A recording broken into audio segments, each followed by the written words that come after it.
If a honeybee stings you, you can take a little bit of comfort in knowing that you won the fight. A bee's stinger is barbed.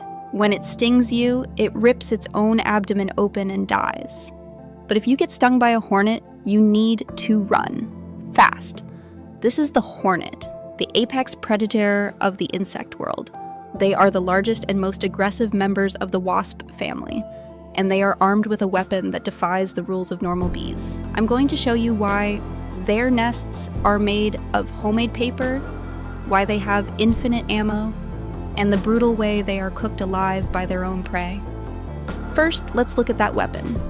Unlike a honeybee, a hornet has a perfectly smooth stinger, built exactly like a hypodermic needle. Because it has no barbs, it doesn't get stuck in your skin. A single hornet can sting you over and over again, without taking any damage.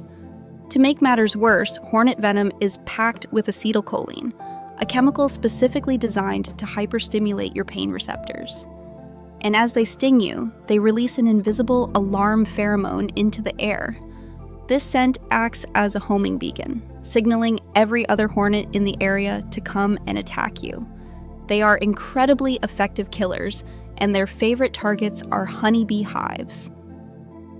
The Asian Giant Hornet, often called the murder hornet, is a nightmare for European honeybees. A single giant hornet can bite the heads off of 40 bees in 1 minute. A squad of 30 hornets can slaughter a hive of 30,000 bees in a few hours, stealing the bee larvae to feed to their own young. But the Japanese honeybee has evolved a terrifying counterattack. When a giant hornet scout finds a Japanese honeybee hive, the bees don't try to sting it. They know their stingers can't pierce the hornet's thick armor. Instead, they set a trap. They let the scout enter the hive, and then suddenly, hundreds of bees swarm the hornet, completely burying it in a tight ball of bodies. Then the bees start to violently vibrate their flight muscles. This massive amount of friction rapidly raises the temperature inside the ball. It is a game of microscopic thermal warfare. The giant hornet can only survive temperatures up to 115 degrees Fahrenheit, 46 Celsius. The bees can survive up to 118 degrees. The bees heat the ball to exactly 115 degrees and hold it there. They literally roast the hornet scout alive, killing it before it can return to its nest to bring back the raiding party. When they aren't fighting bees, hornets are master architects. Those massive gray, football-shaped hives you see in trees are made entirely from scratch. A hornet will scrape fibers off of dead trees or wooden fences, chew the wood up, and mix it with its highly sticky saliva.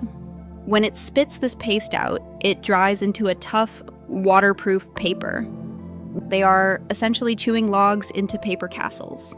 So the hornet is a brilliant, terrifying machine.